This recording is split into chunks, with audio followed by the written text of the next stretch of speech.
If you want to go onto our Facebook, you can like it, you can share our programs with your friends, and we're also using the hashtag K-State Garden Hour to help us promote this series. So this webinar series has allowed us to continue to provide extension education related to horticulture and gardening, given the circumstances that we're in today. Everyone involved in the development of this series is an extension professional with K-State. Most of us have a background in horticulture education or something related to that discipline. But most of all, we have a love for gardening and the natural environment. This series has been such a great way to bring gardeners across the state together every week to learn more about our passion for plants and gardening. We've recently added several events to this series, and we're excited about those topics. Those will be on the Facebook page, and we continue to do a week-to-week schedule through the end of September. And then we'll have one topic per month until the end of the year. So our topic for today, I'm very excited to announce that it is Preserve It Fresh, Preserve It Safe. Our speaker is Karen Blakesley. She is an Extension Associate in Food Science, and she also runs the Rapid Response Center as that coordinator. So we're very excited to have her today to teach us some great things about garden preservation. So if you give us a few minutes, Karen will transfer her screen and start sharing her information. All right, can you see it okay? Yes. Okay, good. Well, good afternoon, everyone. It's a pleasure to be here. I thank my fellow horticulture colleagues for inviting me to present at the K-State Garden Hour. I've heard lots of great things about this series, and I think it's a great idea to add this session on food preservation because gardens are producing a lot right now and got to figure out what to do with these things. So I'm going to give a high-level view of food preservation today. There's a lot to this, but hopefully it'll get your thinking caps on how you can best preserve your garden produce for yourselves. All right, let me get going here. So home food preservation is something that's been around for a very long time. Dehydrating foods goes back hundreds of years. It is a great way to enjoy your food that you grew year round, and preserves it at its peak. Now, can you save some money? Well, eventually. It does take some investment of some equipment, and if you don't count your labor that goes into this, it can save a little bit of money. But really, what you're doing is really giving that satisfaction that you yourself have preserved that food for your family. So I want to get right into this, the science that goes into food preservation, whether you are choosing to dehydrate your foods or freeze it or can it. There is a lot of science that goes into this, and it really does matter. So some things that our goal that we're looking for when we do preserve food is, first of all, to stop the growth of food spoilage microorganisms such as yeast and mold, and also pathogens. And the primary one that we're concerned about as far as canning is concerned is botulism. That is something that we really have to pay attention to. It can be deadly. You can recover from it, but you'll probably wish you might want to die. I hate to say that because it is a pretty nasty illness.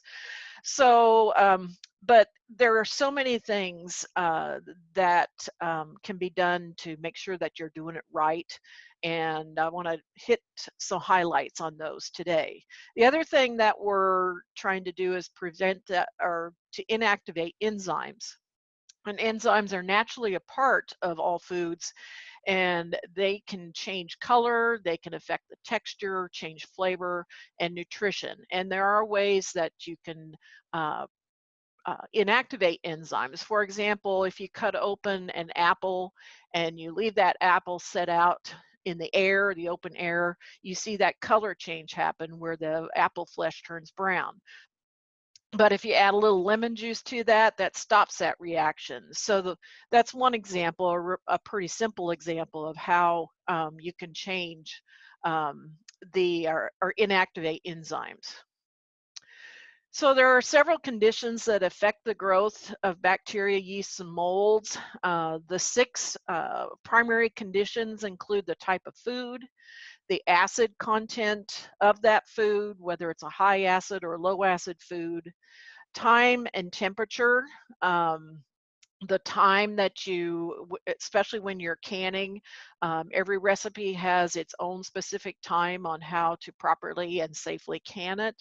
The temperature refers to, for canning, the temperature that it needs to get to prevent the growth of bacteria. Oxygen, whether it's present or not. In canning, we're pulling a vacuum on the jars, so that makes it an anaerobic environment, and that is one condition that botulism likes to grow in. But if we've controlled every other condition here and we've processed things properly, we should have no incidences of botulism growing. And then the moisture content of the food itself. High moisture foods can fuel the growth of bacteria. So are there ways to control all of this stuff? In home canning, one of the things that we look at when we talk about tested recipes is the importance of the heat penetration studies that are done. And this is done when recipes are developed. These studies are used to develop the processing times, because we have to reach the proper temperature in the middle of the jar where the cold spot is. So this is a couple examples of heat penetration probes that are put inside the jar. This one happens to be connected to a cord to monitor the temperature. This one is a cordless temperature monitor. And so this is how we determine the processing times. And this is also affected by the thickness of the product, the size of the food pieces, the size of the jar. There's really a lot of things that go into this. So tested recipes are something we highly recommend that you use when it comes to any kind of food preservation. And these are some examples here. The USDA Complete Guide to Home Canning is our base source for recipes. This has been around for quite a number of years, and it has recipes for water bath canning and for pressure canning. This book right below it is called So Easy to Preserve. This is put out by the University of Georgia.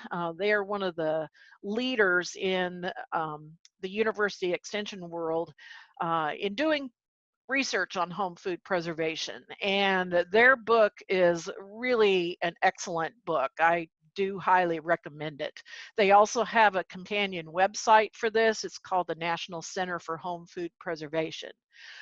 So this book has canning recipes, which are actually the USDA recipes, and some others, but it also has freezing and dehydrating instructions too. So it's a really, really good guide.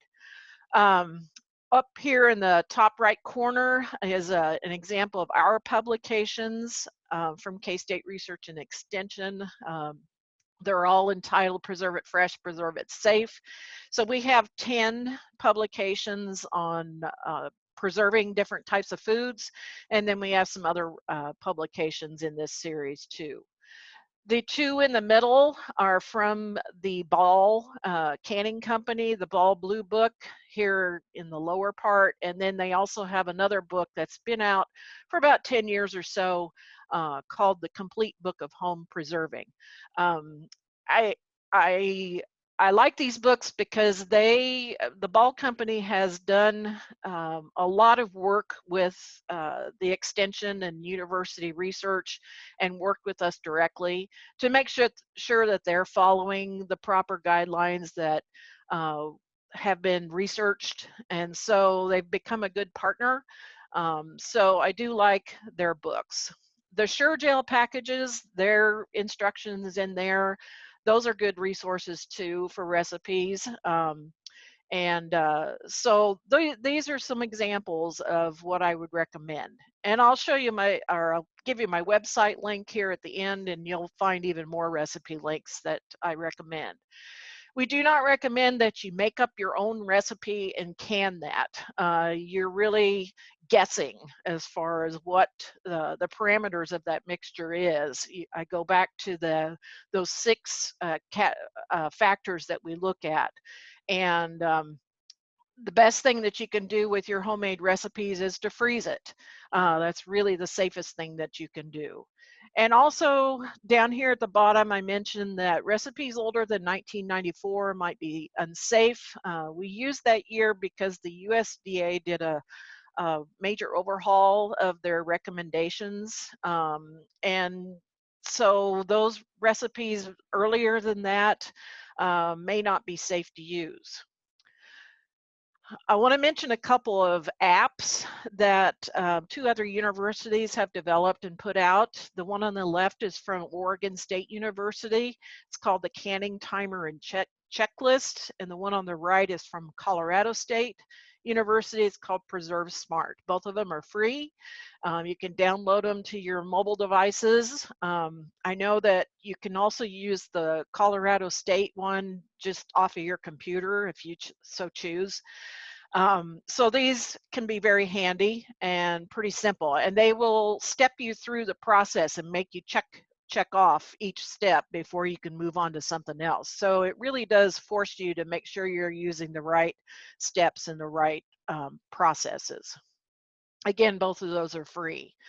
Package mixes are out there. Mrs. Wages is kind of the leader in making these package mixes. All of these are for water bath canning. Now they do have some that are not for canning at all, such as a guacamole mix. There's no canning recipe for that. It's just for making guacamole. But a lot of these some of these could be frozen or eaten fresh too. So they have a variety of pickles, salsa, and sauces. And then also the Ball folks have just a handful of these mixes. They have a couple pickle mixes, and they have I believe, a salsa mix. The primary thing is to follow their directions. Don't add anything else to them. They're really simple, and it does make it easy because all the flavors are in the mixes themselves. You don't have to buy any extra spices or anything like that. So follow their directions, and you will have really good success with these. As far as canning equipment is concerned, there are 2 methods that we recommend using, and it all depends on the type of food that you're canning. And pressure canners have to be used for canning plain vegetables and meat. That's the only option for canning those types of products. On the right is a water bath canner. This is for canning high acid foods such as your jams and jellies and pickles and tomato products. Now there are some foods that can be canned either way. Tomatoes, for example, are one. There are options to either use the water bath canning or the pressure canning method.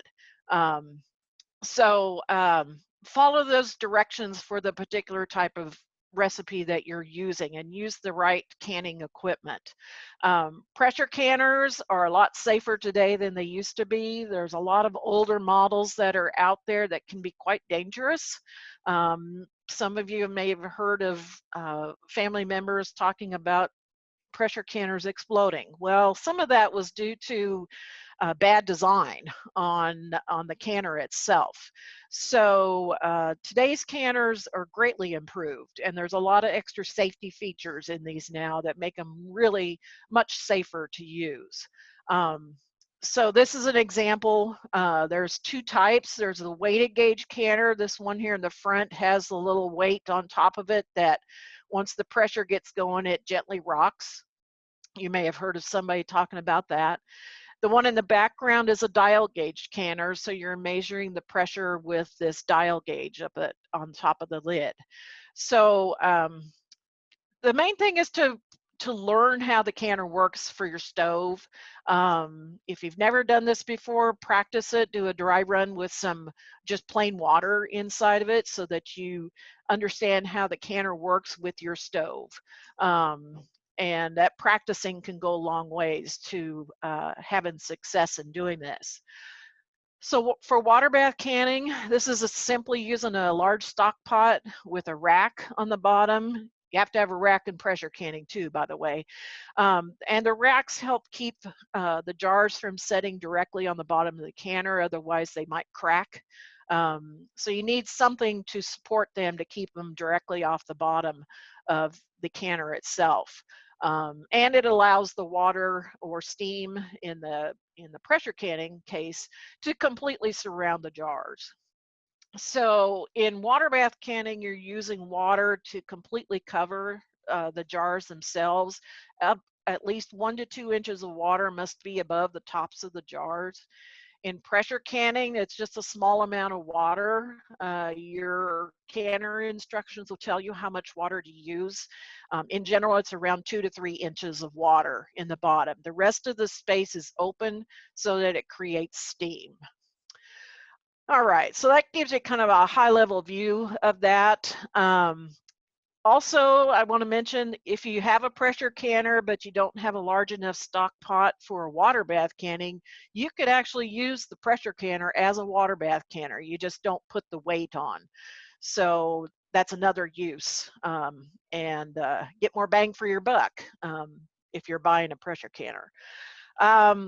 Another thing down here at the bottom is to follow your stove manufacturer directions. There are some types of stoves, such as these glass top stoves, that are really not recommended for canning, and it's because these canners have a lot of weight and a lot of heat, and I've heard of people cracking their stove tops. So make sure that you're using following their directions. And there's also some canners that are not recommended for these flat top stoves. So make sure you're following those directions too. We do have a couple guides to help you step through the processes on water bath canning and pressure canning. In the water bath canning publication, we also talk about steam canning, which is without using pressure. And it is a process that could be used for foods that have a total processing time of 45 minutes or less. That is the stipulation on that. So this publication talks about that if you're interested in that. So these are the publication links, the publication numbers if you're interested in downloading those off of the internet. Types of jars, regular and wide mouth jars can be used. They range from a 4-ounce size up to half gallons. Please keep in mind that the half-gallon size is only for apple and grape juice, nothing else. We have no instructions for using those jars for any other kind of food. Jars can be reused from year to year. Take good care of them. Make sure they're clean, not damaged. Always run your finger around the top rim of the jar to make sure it's a completely smooth edge. No chips, no cracks anywhere. Always look at the sides of the jars for any scratches, because hairline cracks could lead to the jars cracking when you're processing. I've actually talked to a couple people here in the last couple of weeks who have had that problem. And sometimes you just don't see them, and sometimes it just happens. So it's a mess, but just keep that in mind. But again, jars can be reused, so that's one way you can save some money. The other thing is to use the size of jar that's specified in the recipe, or smaller. Don't go any larger than what's recommended. So if a recipe only calls for pints, you can't go up in the size of jar. You're creating a whole another recipe, and you're guessing as far as how much time you need to process it, or even what pressure you need to use. So you could go down, if that recipe calls for pints, you could go down to a 12-ounce jar or even a half pint jar. Still use that same processing time, okay? But the key is to not use a jar larger than what's recommended in that recipe. The types of lids we recommend is the two-pieced metal lid and ring. Always use new lids. Now, I myself have been trying to find lids here in Manhattan. I looked in 7 stores a couple weeks ago and I could not find any. So everybody seems to be doing this right now. And I've heard from many other people who have been having trouble finding supplies. I believe that this is one of those things that's kind of like the toilet paper issue that we had earlier this year. So be patient. They're making them and they will come back. You always want to use new lids. Once those lids have been used and you've taken them off the jar, you've probably bent it or warped it, and the sealing compound is already compromised. So you really should not reuse lids. Now, today's lids do not have to be heated. Um, when the Ball Company came out with the lids that are out today a couple years ago, they said that these lids do not need to be preheated. You do want to wash them, make sure they're clean, but then you can just use them. If you do want to heat them up, only put them in hot water. Do not boil them. I've heard of some people having problems with their jars not sealing properly, and it's likely because they boiled the lids, and that softens that compound too much, and then they don't seal right. So if you use their lids properly, you should not have any problems with it. The other thing is here in this picture in the upper right corner, this is a picture of what I call a buckled lid. And this is if you screw the ring on too tight, um, the air that's inside the jar will not be allowed to escape properly. And then it buckles the lids. And then the lid's not going to seal right. So you just screw the ring down until it stops and then another quarter turn and leave it alone. Okay. All right. Once you're ready to process your food, you also need to pay attention to your altitude, where you live. Everybody thinks, or at least maybe outside of Kansas, everybody thinks Kansas is flat, but it's really not that flat. From the eastern side to the western side, it ranges from just below 1,000 feet to almost 4,000 feet in altitude. And so as the altitude goes up, the boiling point of water goes down. And so when it comes to processing of the foods, you have to adjust. And then for water bath canning, you increase the amount of time. For pressure canning, you increase the pressure. And good recipe sources will explain this and tell you how to do this. Keep in mind, for example, in the Ball Blue Book, those instructions are in the introduction chapter, so make sure you read that so you know what you need to do. If you don't know your altitude, this is a website down here that you could go to. There's many ways to find that, so so take a look at that. And we also have a publication that goes into great detail, publication 3172. On this whole topic. It's important. If you do not adjust for your altitude, you are essentially under processing, and that could lead to spoiled food. I want to talk about tomatoes. I know tomatoes are starting to, or probably are, really ripening a lot right now. With your canning tomatoes, you have to add acid to canning tomatoes. And this is for any kind of tomatoes, any color of tomatoes. Tomatoes have an acidity range between 4 and 4.9. 4.6 is the cutoff line, whether a food is considered high acid or low acid. And because of where tomatoes land on the pH scale, we have to add extra acid to them. So this is for like tomato juice, whole tomatoes, crushed tomatoes, things like that. So for pints, you add to each jar 1 tablespoon of bottled lemon juice. Please do not use fresh lemon juice because it has a variable acidity to it. Use bottled lemon juice. Or you could use citric acid. This is here on the right is an example of Mrs. Wage's citric acid. It is white powder. So you only add 1/4 teaspoon to each pint. For quarts, you double that amount. And this is for whether you are water bath canning or pressure canning. You have to add the acid no matter which method you are going to use. You could also use vinegar, but you have to use even more, which is 4 tablespoons per quart or 2 tablespoons per pint, and it will give a pretty strong vinegar flavor. So most people that I know that can tomatoes are going to either use the lemon juice or the citric acid, and it works very well. Um, so please do not forget that. If you do forget it, you could have tomatoes that'll ferment, and that's not good tomatoes. So um, keep that in mind, and check out our publication on preserving tomatoes, and that will again go into detail on that. Briefly, I want to talk about salsa.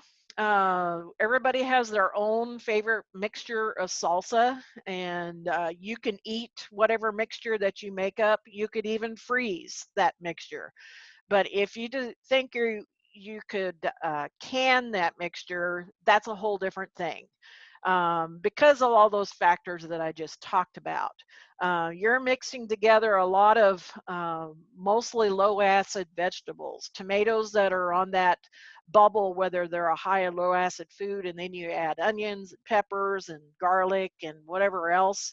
And then if you just guess at adding maybe some vinegar or lime juice or lemon juice, you still really don't know what the true acidity or the true parameters of that mixture is. And so this can be could lead to spoiled food and could possibly make you sick. So please be mindful of that. There's a lot of good salsa recipes out there that are really tasty, and so check those out and be mindful of that. We have a publication on that goes into great detail on the whole salsa thing.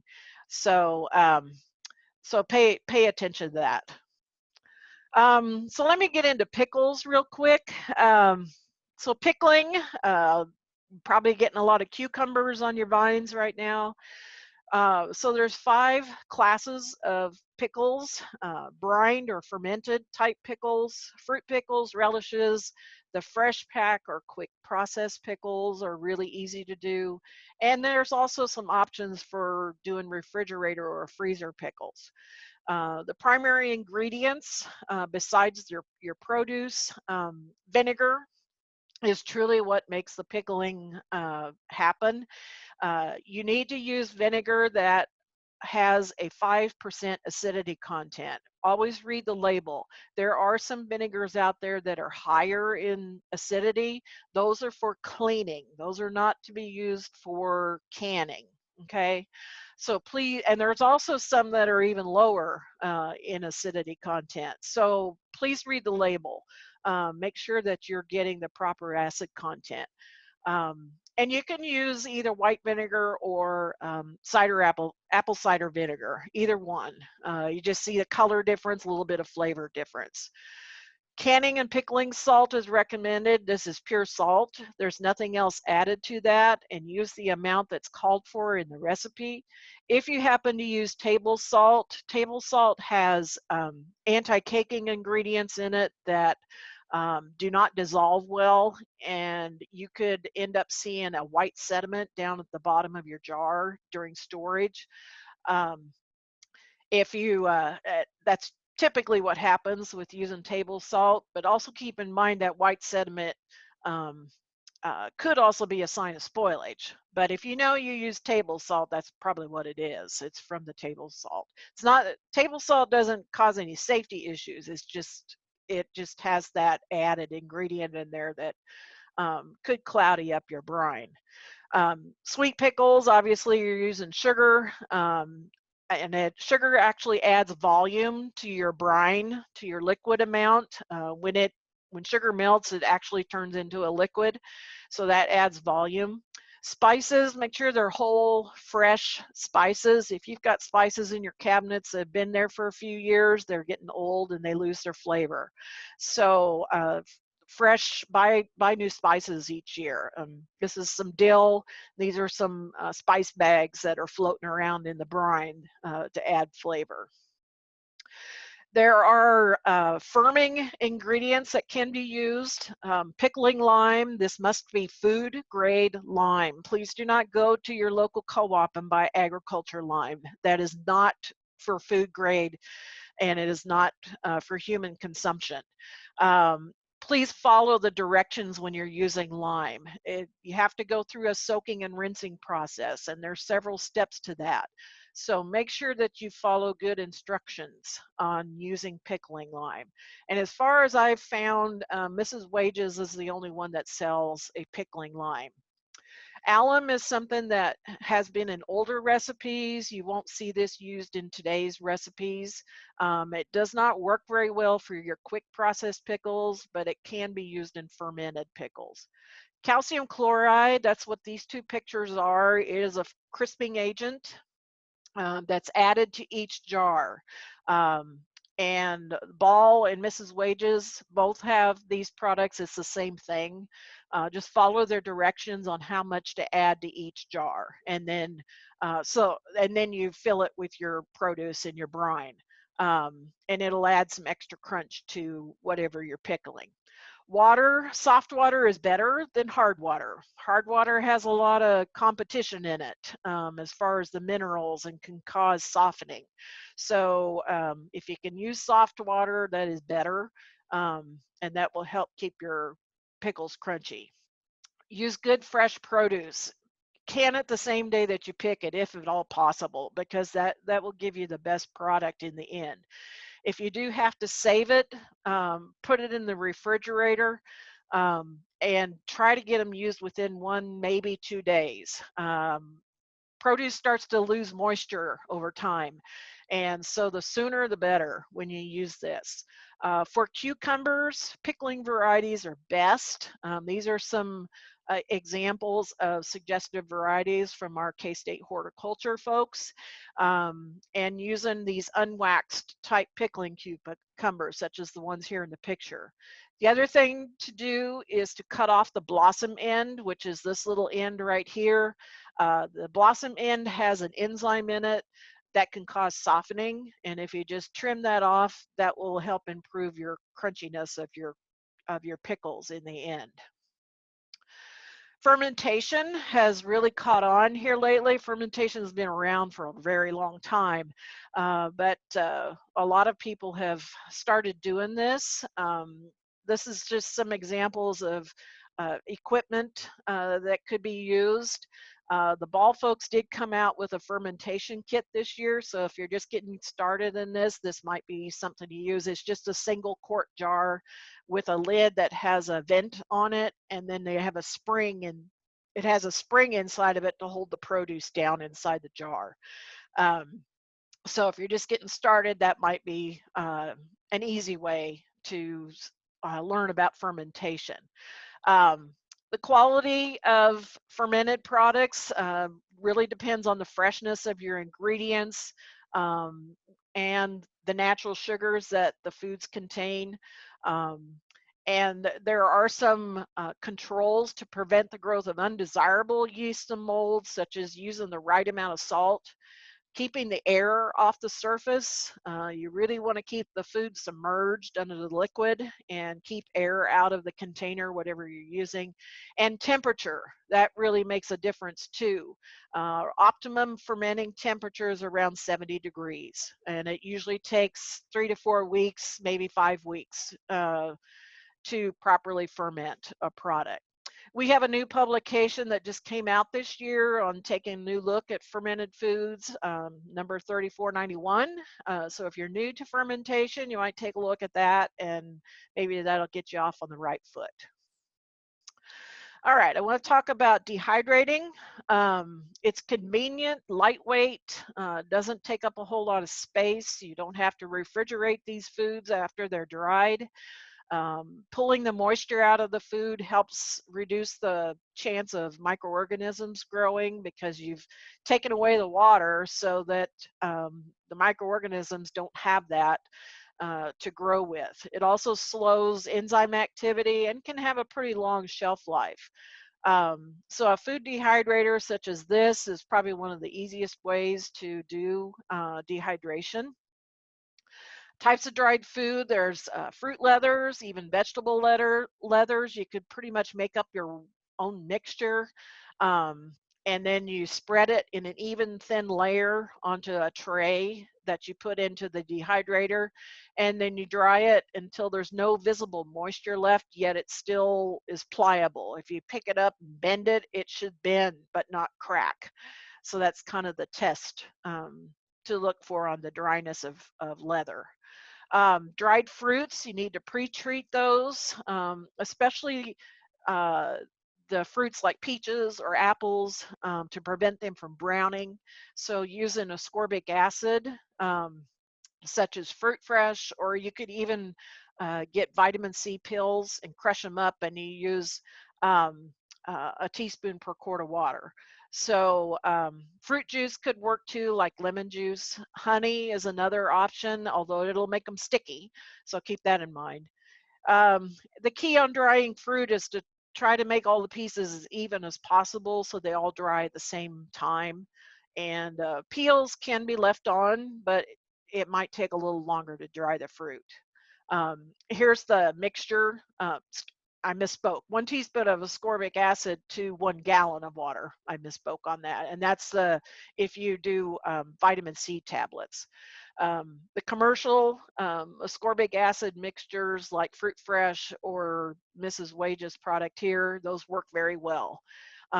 Heating the fruit can also prevent the darkening of the fruit product too, but most often people are going to use ascorbic acid. Works very well. Vegetables really need to be blanched. Most vegetables are blanched. There are a few that don't require that, such as chopped peppers or onions. Um, and steam or water blanching works. And essentially what that is using a pot like this. It's a spaghetti pot. And you put your vegetables in there, there's a small amount of water inside the bottom pot, bring it to a boil, and then you plunge it into the hot water for the amount of time recommended for that vegetable, pull it out, put it into ice water to cool it down, drain it real well, and then you can dehydrate from there. And you dehydrate vegetables until they're hard as a rock. They're real brittle or very crisp. So this is a picture of carrots, and they actually kind of wad up like that. And then when you rehydrate them, they'll reopen back up and look like almost fresh carrots. So the blanching really is important. It helps protect the color, the flavor, the texture. Um, it's just a much better quality product in the end. Herbs, real easy to do. You could just simply air dry them. This is an example of air drying them, put them in a paper bag with some holes in it and let them dangle in the wind or where you've got some air circulation. A food dehydrator works very well also. It is possible to use the microwave. Just follow your microwave instructions so that you don't burn them. I've done that before, so it's not very good herbs. So make sure you read your microwave instructions if you want to do that. But really, air drying is really pretty easy to do. Freezing is another option. And if you can't find canning supplies, this might be the way to go. And it is another easy process to do. It does slow down microorganisms, but it does not kill or eliminate them. And it slows the enzymes that might be in there. Quality does change. That's just the nature of freezing because all of these foods have a lot of water in them, and when you freeze them, the water expands, and so that changes the texture of the product when it thaws out. Um, So again, enzyme changes, just like with dehydrating. Vegetables need to be blanched. Fruits need to be protected from browning, again, using the ascorbic acid mixtures or fruit fresh or lemon juice. Um, uh, this statement down here pertains to meats, making sure that you wrap them tightly so that you keep the air out of the package. So those are the two. For vegetables, you know, the blanching process is really important to do that because it protects the color, flavor, and texture of the product. Texture changes. You want to freeze things as quickly as possible. Keep your freezer as cold as possible and try not to overload it with a whole bunch of warm food so that your freezer works efficiently and gets the food frozen as fast as it can. Using good types of wrapping or packaging for freezing is important to help prevent freezer burn, and it also helps protect the quality.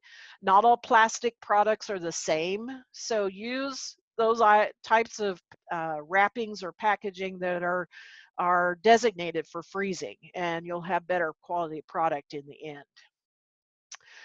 For storing your preserved foods for canning, put them in a cool, dry, dark location and use them within 1 year for best quality and best safety.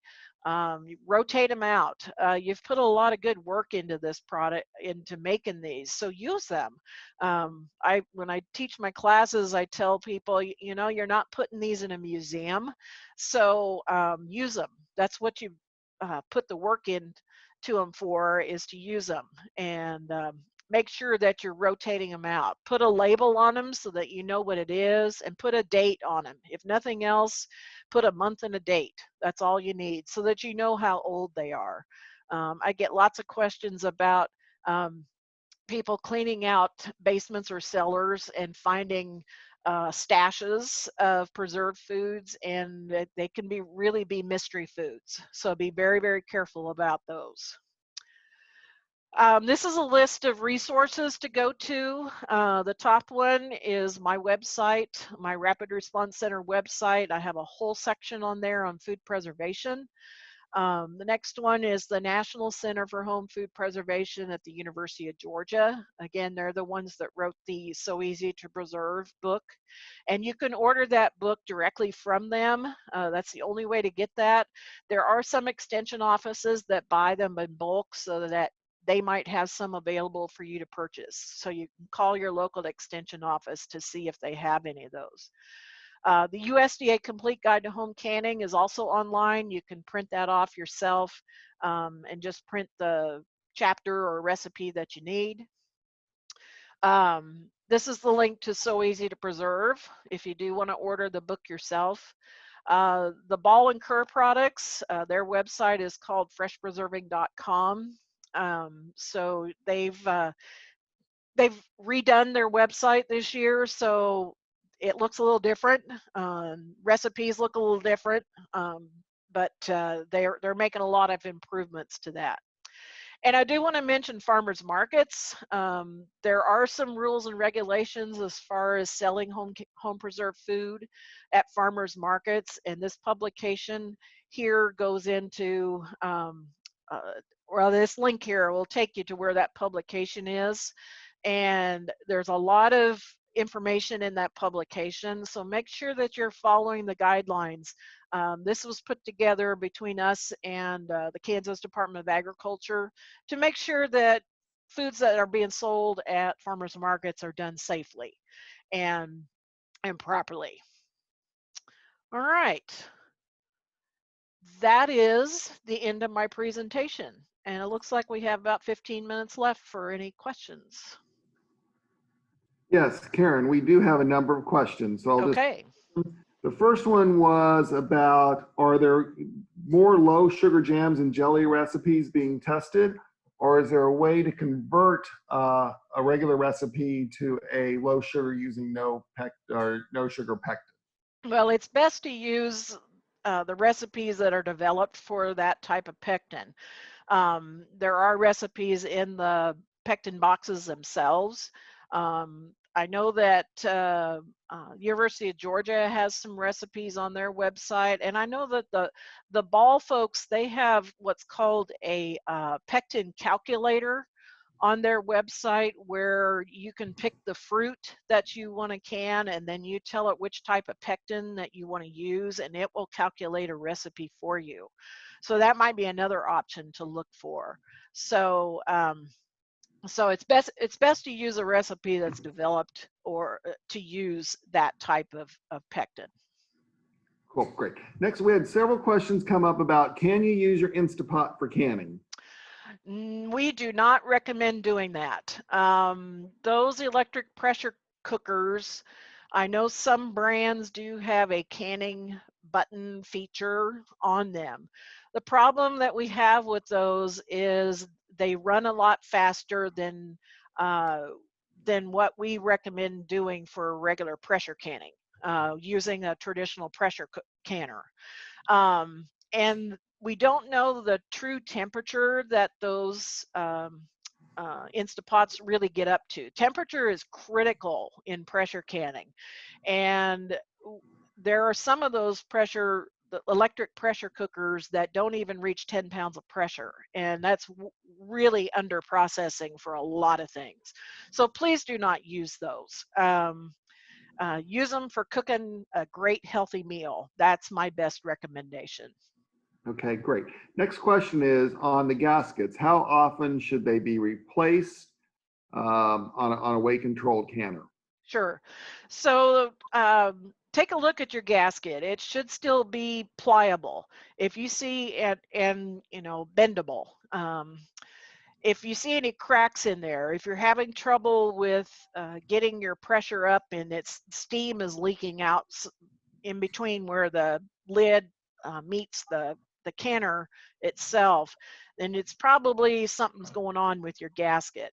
But if it's dried out, it's got cracks in it, then it's time to get it replaced. So the canner manufacturers will go to their websites. I have some links on my website for replacement parts on websites to go to, whether it's the directly to the manufacturer, or there's a couple other good resources that I found have a really good options on getting replacement parts for that. But take good care of them. Sometimes you can put some like cooking oil on the gaskets to keep them pliable and soft, and especially during storage. And but pay attention to it, because they do eventually kind of get worn out. And Karen, I did mention, I know some county offices have the capability of testing the gauges to make sure they're accurate too, and check what Yes. office I put in the chat box. Yes, yeah, exactly. If you have a dial gauge pressure canner, we recommend that you check your gauge every year so that you know whether or not it's accurate, and we can help you with that. So call your local extension office for help on that. Cool, great. Next question has to do with you talked about water quality, and so the question was, if you have that hard water with the minerals, what do you recommend? Bottled water? What type of water to use? Sure. So bottled water, you know, if you have access to that, that would definitely work. Another option is to boil your water the day before, and then let it set overnight so that the minerals settle out to the bottom of the pot that you've boiled it in, and then drain off the water and try not to get the sediment back into it, and that will help reduce the hardness in your water. The other thing on that too, on hard water, is the white deposit that sometimes you see on the jars or inside the canner. Add a little bit of vinegar to your canner water, and that'll help clean that up, and it'll help maintain the inside of your canner too. That's what my mother did when we had hard water growing up. Yep. The question was, can you explain the lime removal? On pickling lime. Yes. Okay. So when you use pickling lime, you soak let's say cucumbers. You soak your cucumbers in a solution of water and lime, and it'll tell you exactly how much lime and how much water you need to use. And you typically soak them for a minimum of 12 hours up to 24 hours, so essentially overnight. Then you drain it off, rinse it, and I would drain and rinse it at least 3 times, and then it's usually soaked again for another couple hours. So you have to do that to make sure that you get the excess lime off of the cucumbers. Some of it gets soaked into the cucumbers. That's where that crunchiness comes from. But you do have to rinse off the excess so that your pickles will be safe in the end. If you got excess lime in there, it's going to mess up the pH, the acidity of it. So make sure you do follow the instructions on when you use pickling lime. Okay. Next question. I think it's one of those kind of wives' tale remedies, but maybe it works. It's read somewhere about putting a grape leaf in your jar of pickles to help with crispness. Yeah, that is an old method, and that is something that used to be done. Um, as far as I know, it's not a safety issue. I don't know how well it works, but I have read that that is an older method on to help make your pickles crunchier. So another question back on water. So if you're using softened water, how much salt, if any, does it add to your product? I don't know for that answer exactly. I don't think it's all that much. Um, in pickling, you know, salt is important, so I would still use the recommended amount of salt that's in that recipe. If you're canning something like tomatoes or vegetables or meat, you can leave the salt out. In those products, that salt is just for flavor only. It has nothing to do with the safety of it because you're only adding like a teaspoon per jar or something like that. But in pickling, you really do need the salt because that's part of the pickling process. So use the amount that's recommended. And I don't think soft water is going to add all that much extra salt to it. So this next question, I'm not for sure it'll make sense or not, but the question was that she canned some salsa in quart jars. It did seal. And now she wants to know if she can open those jars back up and then can them in pint jars based on your presentation. Yeah, so this is probably the one food that I hear a lot of people canning into quarts. We have no recipes for salsa to can in quarts. It's all in pints. And it's because the research has not been done for canning it in quarts. If you've already done it, and it's been more than 24 hours since you've done this, I can't guarantee that starting over and recanning that will be safe or not.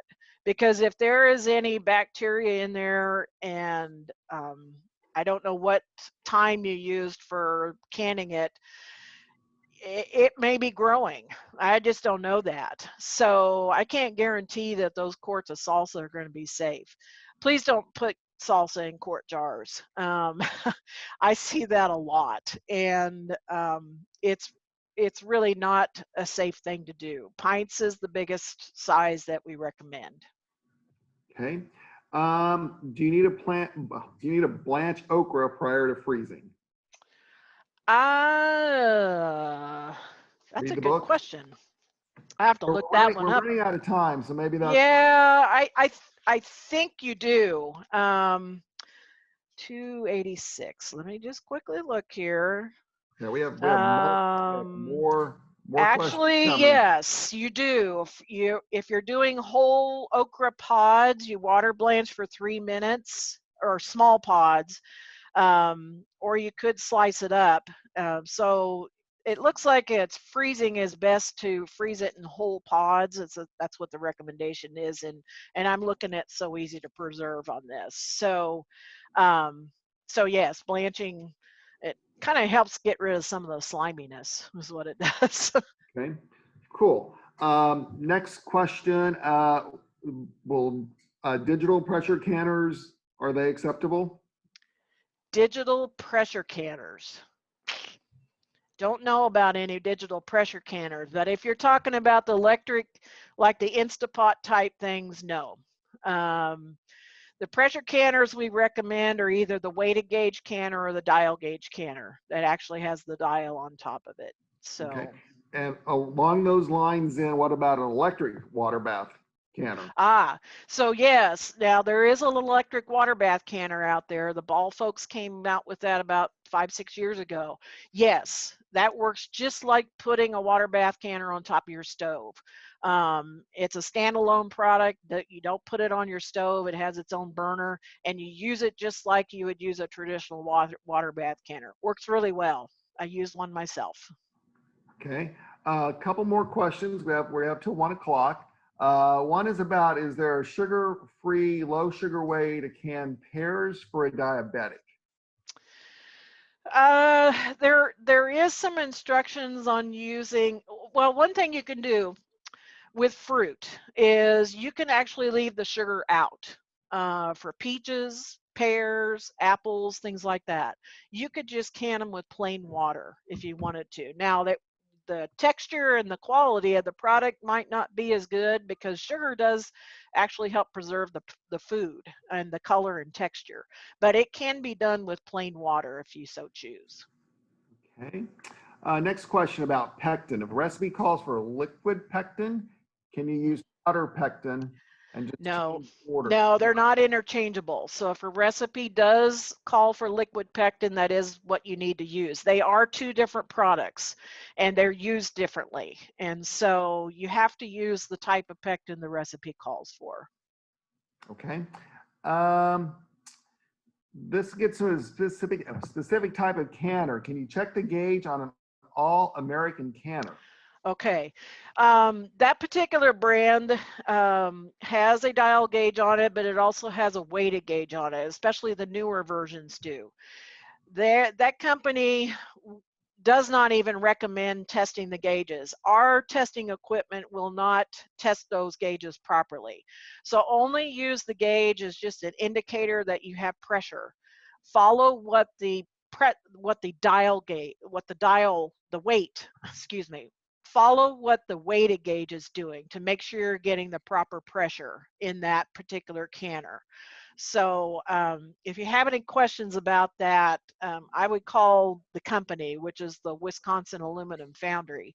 And if you have an older version of that particular canner that does not have the weighted gauge on it, you can get the stem, the vent stem, which is called the petcock, get that replaced with the weight, and then you can use it that way.